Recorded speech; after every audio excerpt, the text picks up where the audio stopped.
We're live, baby. We're here and we're live. Look at us, huh? Look at us. Here live talking UFC 242 recap.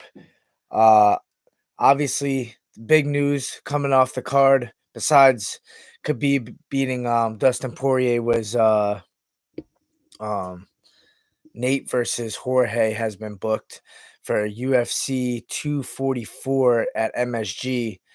Man, I want to get on that card so bad, or at least be there. At least, at worst. But hopefully, I get booked for that card. That's the one I'm aiming for, November 3rd. If they don't book me for October, which is what I prefer, but can't be mad at MSG.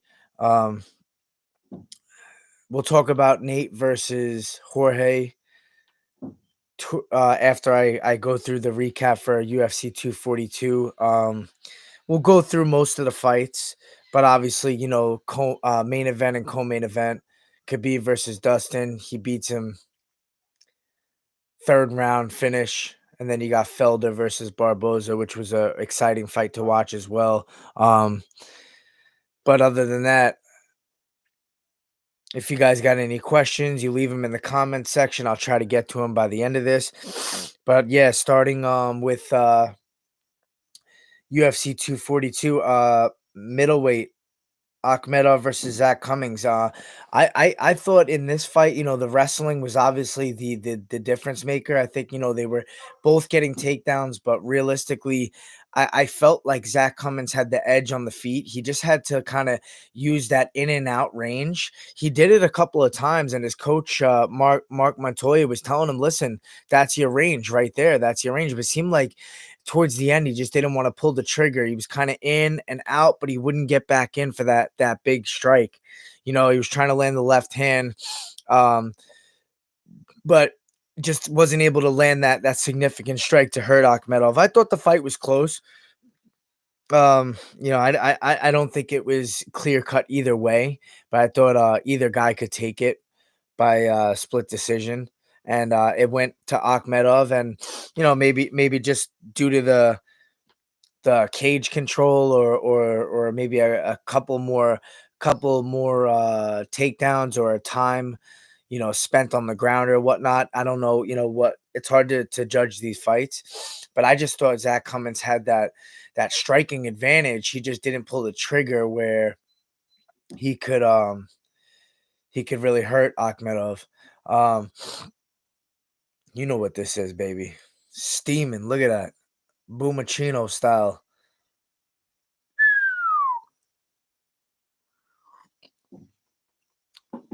But yeah, so Zach Cummins dropped a decision to Akhmedov. Both pretty powerful guys, but couldn't find the chin.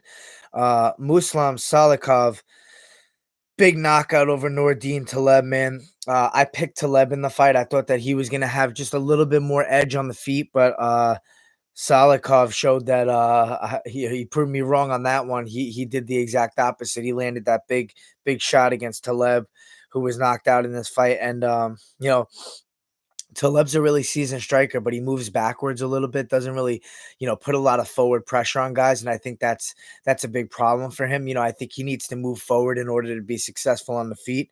But Salikov landed that big fucking, I think it was a right hand, timed it perfectly right over the defense, and put him out cold. That was a beautiful shot. Then you got Bilal Muhammad.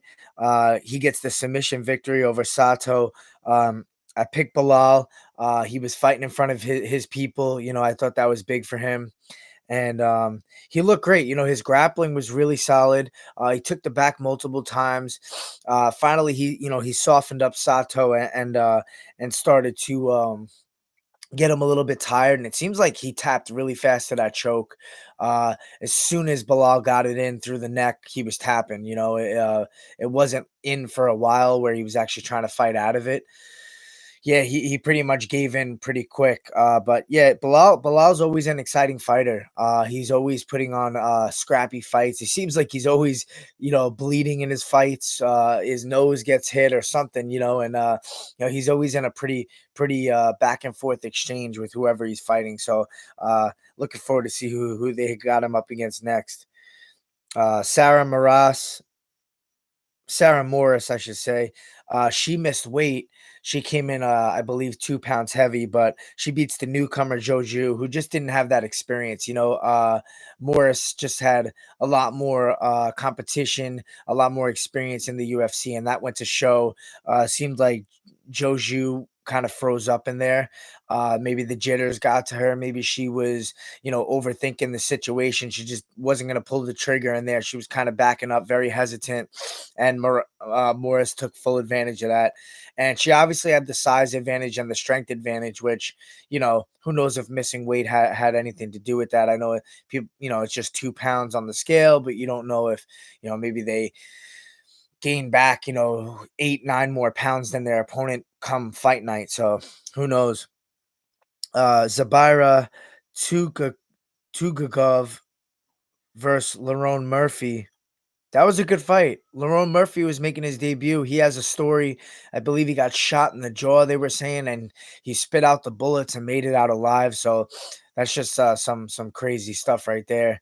And he was fighting a guy with the crowd behind him as well, and Zubaira, who seemed to who the media was saying was being received as like a hero there in Abu Dhabi. After that Connor situation with Khabib, and he jumped in the cage, try to help out his teammate.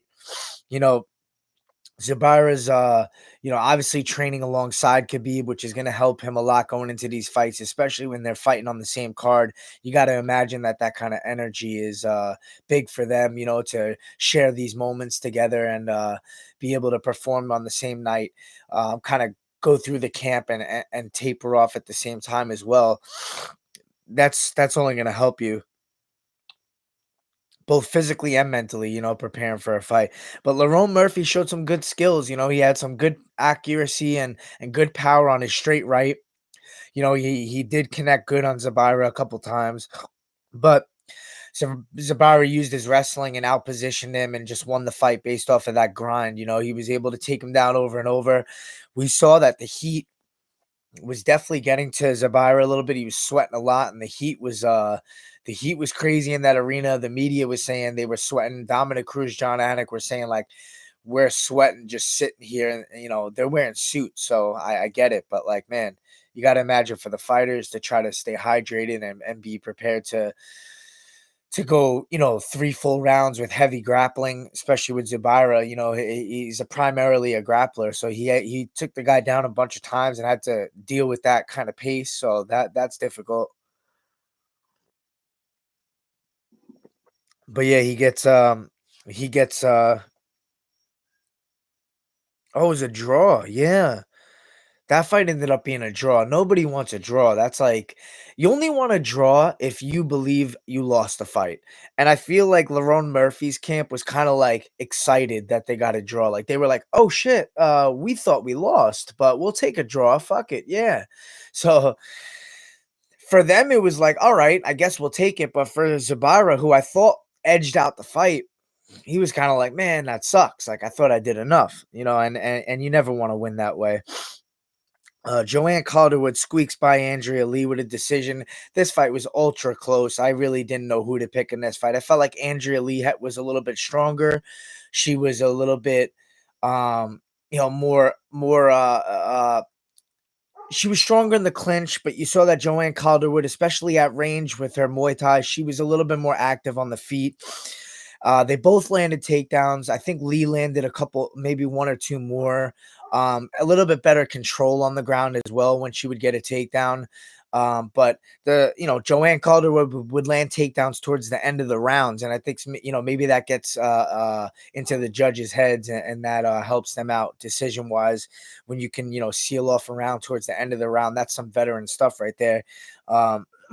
Sometimes game plan wise, I don't like to game plan much for fights, but that's part of it. Sometimes if you think, the round is close, you land a quick takedown with 30 seconds left, and that could be the round for you. So it's not a bad call. But yeah, Joanne Calderwood, her last fight out lost to Caitlin Chikazian. But she looks good. She's filling out into the weight class, having moved up to 125. She's looking more muscular, more strong, and she looks good. So we'll see who she has next. Islam Makhachev versus Ramos. Ramos is a short, stocky guy for the weight class. Islam Makhachev is a gritty southpaw, obviously also training with Khabib, coming through that camp, well prepared. High level wrestler, got good trips, good control on the ground, but he has a good left hand as well. We've seen him knock out Gleason Tebow before, so who Khabib has fought in the past, and he didn't finish him, so that was very impressive. But Islam Makhachev wins via decision.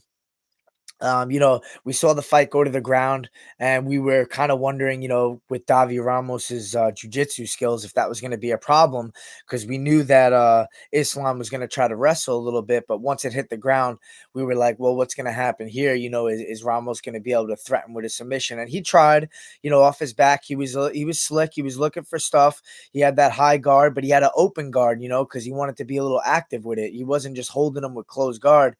He had the open guard and was looking to kind of shift his hips out and look for arm bars, triangles, stuff like that off the cage. But Islam just had that positioning, that wrestling advantage, and he was able to stifle any submission attempts. So Islam wins via decision. Paul Felder, Edson Barboza, big rematch fight here. I scored the fight for Edson. I got to be honest. It wasn't a big difference. I just thought Edson landed the more significant strikes. I thought that he did more damage. Um, you know, Felder did start to implement game plan and fight smarter than the last fight. Felder seems to get stubborn and he wants to just kind of crack back at you when you hit him. And I thought against Barboza, he's not the guy to do that with. You gotta pressure Barboza against the cage. You have to tire him out. The guy uses a lot of explosion for every shot that he throws. So as the fight goes on, if Barboza doesn't put you away, he starts to fade somewhat because he's putting everything into every kick, every punch, every spin technique. That's just how he is. But I thought it was smart of Felder to utilize the cage, utilize the clinch, utilize takedowns. He's definitely improved in his wrestling and his jiu-jitsu game. His elbows are devastating. Both of these guys had cuts after the fight. I believe a headbutt hit Felder, which was unfortunate, but he announced it, so at least they heard like, hey, okay, that was a headbutt that caused the cut. But the fight was somewhat similar to the first fight, but I think Felder fought a little bit smarter. He didn't just flat out strike. But for the majority of the fight, it was fought in range, and I thought just Barboza kind of edged it out a little bit. I thought he just landed a little bit more, and but Felder gets the decision, and that's huge for Felder because now Felder is about to break into the top 5 and get a really big fight next that could set him up for a potential title contention after this. So I'm happy for Felder. I love the guy. I love his style. I love watching him fight. But yeah, he called out Gaethje, Cerrone, Connor, all those guys. So everyone's on the lookout. Um, I imagine if you're looking at the division, to be honest, for a comeback fight for Connor, that's not a bad idea. Felder might be the guy to get that fight because right now Gaethje and Cerrone are booked. Ferguson's next in line. Poirier's coming off the loss. Um, you never know. They might make a Poirier rematch. Because he's coming off a loss. That's another possibility. Who knows what they do with Felder? But we'll see. We'll see what happens. Khabib versus Dustin, man. The big highlight of this fight was Dustin goes for that guillotine in the third round, gives it everything he has. And I don't blame him. He was frustrated. You saw him in between rounds telling his corner, like, I can't get the guy off of me. He just wasn't able to implement any of his game. He ended up with his back against the cage, which is not what they wanted. He was trying to dig for underhooks, but Khabib's wrestling was just too highly skilled and too smart for him to get off the cage and dig the underhooks and kind of reverse it.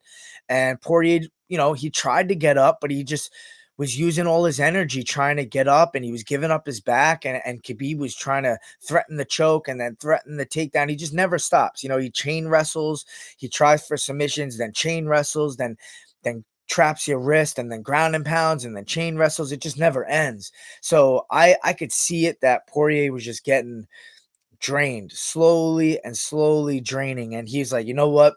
He snatched the neck. He looks at his corner and he's like, I'm just going for it. Fuck it.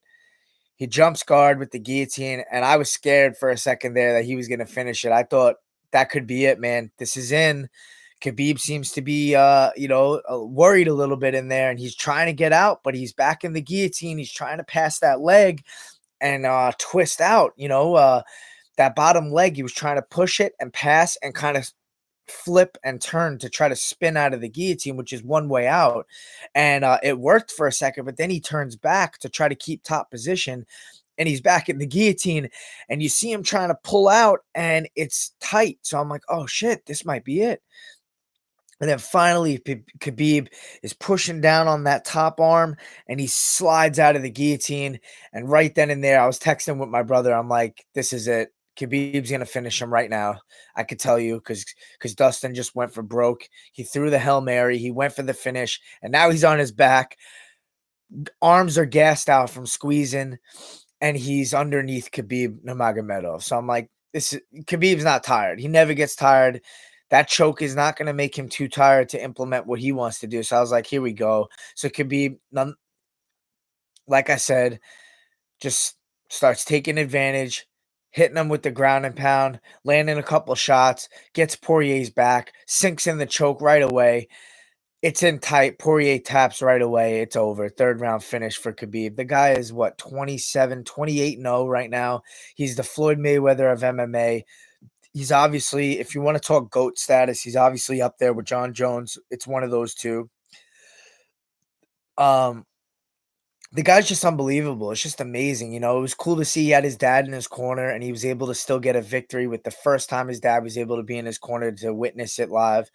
Um, he had a lot of pressure on his shoulders. He talked about that after the fight. This is a lot of pressure. He's walking out. He sees a lot of people that care about him surrounding the cage. He knows his father's there for the first time in his corner, someone who has been, you know, such a big part of his life and a part of his career, becoming a fighter in general. So that was very important for him. And you thought maybe that was going to weigh too much on his shoulders and that could be a factor. But he showed that under pressure, he's the diamond. Salam alaikum. Inshallah. He gets it done, man. The guy is just unstoppable. And you wonder who can beat this guy? What can you do to beat this guy? And I said, Tony Ferguson's the guy. I'm not saying he's the guy to beat him, but he's the guy that can potentially beat him. Nobody else has shown any signs of being able to beat Khabib Nurmagomedov. I just feel like Tony Ferguson is ruthless. He's unorthodox. He's unpredictable. He spins. He throws weird techniques that you've never seen in your life. He's scrappy off his back. He has good enough wrestling to potentially even take Khabib down. We don't know. We really don't know. Ferguson's got some funky, good wrestling. So you never know if Ferguson comes in and says, you know what, I'm going to try to take Khabib down. I'm going to try to flip the script here and do some crazy shit and roll for an Imanari roll or whatever. Like, we got to see that fight. They tried to book it 4 times. It never happened due to unfortunate circumstances. But they're both the 2 best guys in the division, without a doubt. Biggest win streaks. We got to see that fight, man. Dana White says that's what's next. Everyone, the fans say that's what's next. Tony says that's what's next. Khabib says that's what next. All the stars align. I really can't wait to see Tony Ferguson and Khabib because I just think that this is the guy to show something. This is the guy to potentially stop this Khabib train. Uh, I don't know if I lean Tony. I probably lean Khabib right now, but it's just Tony's just so chaotic in there that you just don't know what's gonna happen. So and the guy doesn't break. The guy just does not break. You've seen Khabib break everybody in there, and Tony's just not that guy, man. He's gonna keep going. If he's on his back 3, 4 times, he's gonna be throwing elbows and trying to slice up Khabib, and he's gonna be trying to throw submissions at him, triangles, arm bars, and he's gonna be trying to scramble. Tony does not have quit in him. He's not gonna be laying there under Khabib and feeling frustrated. I just can't see it happening. Maybe in the 5th round if it just doesn't stop. Maybe, I don't know. But so that's UFC Abu Dhabi for you. And you know, not the biggest card as far as like on paper, all the fights that were booked, but a good main event, a good co-main event. Um and you know, now we talk a little bit about Nate Diaz versus Jorge Masvidal in New York. Two of the baddest motherfuckers on the planet. Dana White saying he's gonna make a BMF belt for these guys. That's unheard of. So that's kind of cool. I think that puts a little fun touch to it. Makes the fight seem bigger. Not that it even has to, because who doesn't want to see this? Two guys that have been in the game since day one, have gone through the trials and tribulations, wins and losses, made it out of the trenches, and have gotten better. As better and better and better, more seasoned, more smart, um, better finishing abilities, and now they're at the top of their game. And it's just one of those fights where like I can't imagine what's gonna happen. I can't even see it. Like Nate Diaz is the pressure fighter that throws high volume boxing that's in your face, that just kind of wears you out and keeps wearing you and tearing you over the rounds. But I feel like Jorge's too smart for this. Like I can't see him as the guy that breaks, that succumbs to the pressure of Nate Diaz, that ends up with his back against the cage trying to block and not fight back. And we seen Jorge, the way he knocked out Darren Till. We didn't really know he had that. Now we know, damn, Jorge has that kind of power where he could just put guys out. And Diaz is the type of guy that has, the one of the best chins in the game. So you're like, what is going to happen in this fight? Like, can Jorge catch him? Can Diaz overwhelm Jorge? Will the fight end up on the ground at all? What's going to happen there? Because Jorge's smart on the ground too, but obviously I give the jiu-jitsu edge to Diaz. Wrestling's kind of even. Jorge has smart defensive wrestling. He's got good hips. Diaz doesn't really force the takedowns, but if he has you up against the fence in the clinch, he's really good at trips and throws and stuff like that. So I don't even know if that fight will end up on the ground, but that's an interesting thought, because I would give the slight edge to Diaz there as far as submission ability and stuff like that. But this fight's amazing. So much mystique to it. It's like bad guy versus bad guy. We rarely see this, and I'm just wondering how the build-up's gonna be, like how are those two gonna interact in a press conference? I imagine it's gonna be mostly respectful, um, to to two legends of the game that really don't trash talk much, I would say. They're badass guys, and they're not afraid to speak their mind, but they're not guys that start that kind of triple C trash talk. Speaking of triple C, like who's the guy gonna fight? Is it gonna be Benavidez? Is it gonna Cruz is coming in the picture now? You got Aljamain Sterling. What's right? What's wrong? Nobody fucking knows. Dana White doesn't know. They're trying to book the Joseph Benavidez fight, but I feel like Cejudo coming off of surgery is just going to gain weight, and that's going to be even harder. So that's going to take even more time to get down to 25, which means what are they going to do at 35? Is Cruz going to come into the picture and fight Aljo? Is Jan versus Aljo going to be an interim belt? Are they not going to make an interim belt? Or are they going to try to force Aljo and Jan to fight for a number one contender fight? what are they gonna do, man? I don't know. A lot of confusion going on with that shit. But who the hell knows? We got a question here on Twitter. We'll get to a couple of your questions. I see people filtering in here. Um, just curious. This is at Kaepernick Equalizer on Twitter. Just curious.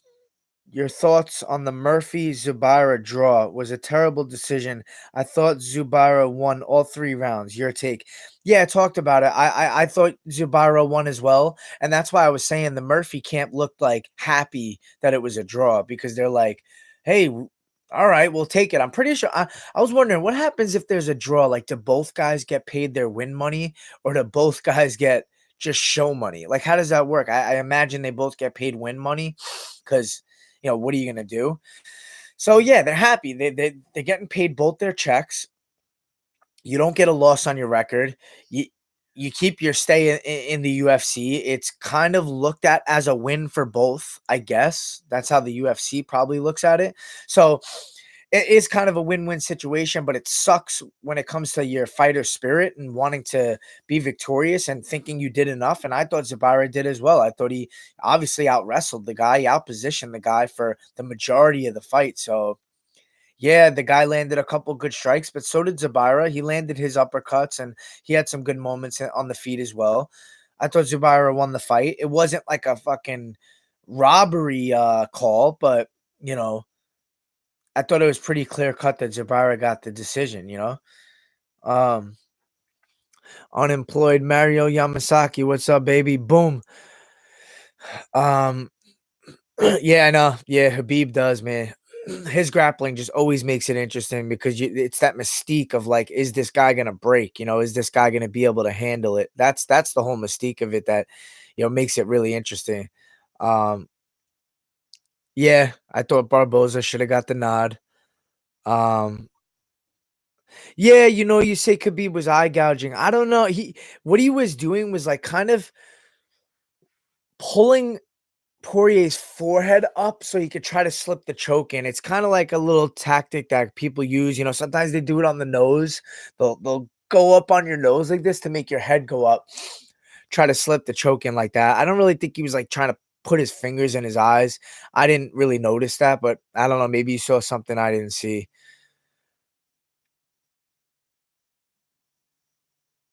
Um, Eduardo Bueno, what's up, man? Can we make Poirier versus Felder now? That's not a bad idea. That's a definitely a possibility. I think Felder's earned that shot. Poirier's the number 2 guy now. The thing is that the big thing is like where's Connor gonna get slotted in this scenario? Like where what are they thinking with him? Like let's get him a win or let's give him what he wants. Like is this guy waiting out for like a Khabib opportunity? Because I don't think Khabib's camp is gonna go with that. Like they're gonna be like, listen, give us $30 million and we'll think about it. Like I don't know if that's even something Khabib would be interested in at this point, dealing with that whole emotional, psychological warfare again. So where are they gonna slip Connor in that situation? Is the question. Like, are they going to aim for that Poirier rematch fight? Because now Poirier is coming off a loss. And what happens when you come off a loss? You don't really have much negotiation power or say. So it's like, okay, are they going to go that route and make Poirier fight him again because that's a winnable fight for Conor? I still think Poirier has made a lot of improvements since that fight way back, and I don't really give Conor the edge in that fight anymore. That's much closer these days than it was then. I'd actually give Poirier a little bit of an edge in that fight. So I don't know. I feel like they're gonna play it safe with Conor or give him what he wants, give him a favorable matchup. Felder's primarily a striker. He'll definitely stand with Conor and give him a chance to land that left hand. So I think that they might go that way. But I wouldn't mind seeing Poirier versus Felder either. I think that's a good idea. Gaethje versus Khabib would be dope. Yeah, that would be cool to see. Although we've seen Gaethje taken down before, I believe, by way less of wrestlers than Khabib, so I don't know how that would look. Obviously, Gaethje will try to take Khabib's head off more so than anybody else has. So That's a thought. Connor fights winner of Gaethje versus Cowboy. Yeah, that's definitely a possibility as well. We'll see, man. There's a lot of options, which is never a bad thing. So we'll see. But we'll be back next card for another boom breakdown. Um, we'll be back with hopefully some fight news soon. If you guys can give me a thumbs up, I'd appreciate it. If you subscribe to my channel, that would be great. Follow me on Instagram and Twitter, Brian Boom 135, and let's get crack a lacking, baby. Boom.